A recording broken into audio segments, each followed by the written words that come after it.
Well, good morning, everybody. My name is Valerie, and I'm very glad to start the day with you. I mentioned in the sermon last weekend that I was really struck by Jesus' final question in the parable of the vineyard workers. Jesus asks, "Are you envious because I am so generous?" And that question just keeps rattling around in my head because this is something I can struggle with. And that question really helped me surface that struggle. So, what do we do when we are struggling with God's generosity towards others? And we don't want to, but maybe we just feel like something's unfair or we feel like we've been forgotten. Well, there are two verses that really help set me right side on this, and I want to share those with you this morning. The first one is from Psalm 51, verse 12, which simply says, "Restore to me the joy of your salvation and grant me a willing spirit to sustain me."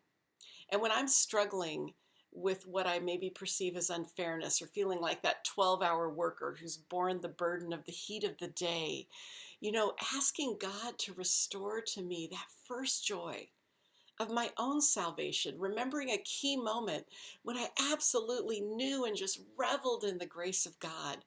Remembering that joy helps to focus me on Jesus and not on others. And it reminds me of how God has just been so generous to me and lavished so much on me.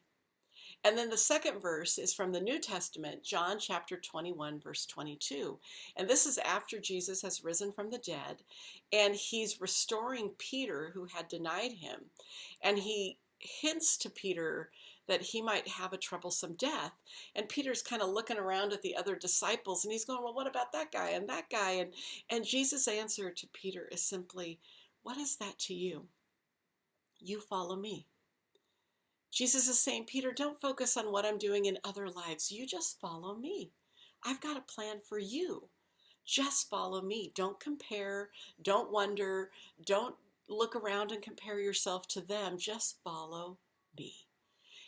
And that's such an encouragement and challenge to me as I look around and want to go, "Well, what's that? Or what's that?" No. "What is that to you?" Jesus says. "Val, you just follow me." And those two verses, I hope, are an encouragement to you today when you're struggling with that sense that maybe it's not fair or you've been sort of forgotten out there in the vineyard. Resist that temptation to become envious of God's generosity with others or get trapped in comparison. Instead, ask God to restore in your soul the joy of your salvation.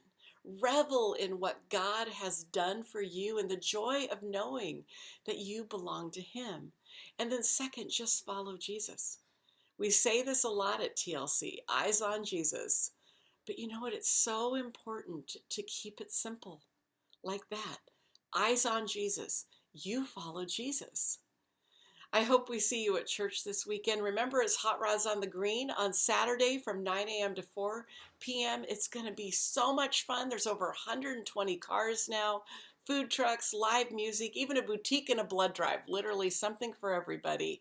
And then join us for one of our church services this weekend, Saturday at 6 or Sunday at 9 and 11 or online at tlc.org/live.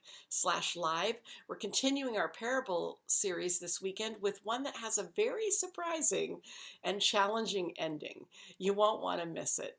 Hope you have a great day.